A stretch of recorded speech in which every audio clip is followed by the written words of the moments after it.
Medline, a third-party medical consulting firm, has been hired by the U.S. government to make recommendations to state governments in order to help reduce lung cancer. At Medline, it is our goal to target specific states to reduce lung cancer incidence rates.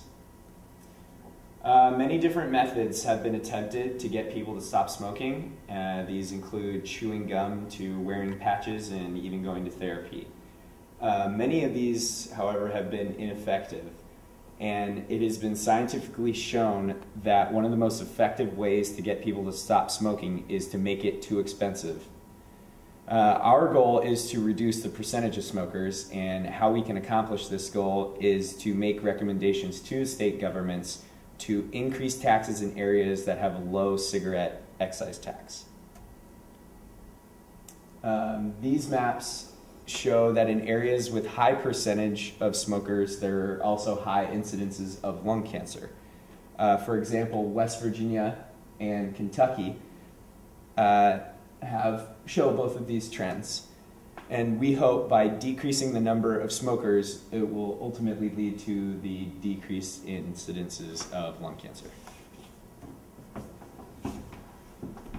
All right, so on the top graph up here, we have a graph of cigarette excise taxes. The states with darker green have a high excise tax, such as New York and Washington, and the states that are low or lightly colored green are the low excise taxes. On the bottom here, we have a distribution of all 50 states and the percentage of smokers that each state has. So, for example, this state here would have about 20% smokers. So what this particular graph is trying to tell us is that you see Kentucky, which is highlighted by the red box, has a very low excise tax, which correlates to a high percentage of smokers here. The national average is 17%, and you can see that Kentucky rests at about 25%, which is much higher than average. Conversely, we see that a state like West Virginia, who also has a very low excise tax, has the highest percentage of smokers in the country.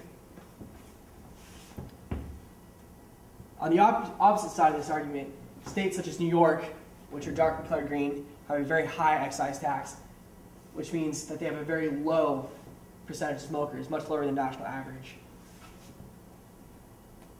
Furthermore, we see a state like Washington, which also has a very high excise tax, has a lower than average percentage of smokers.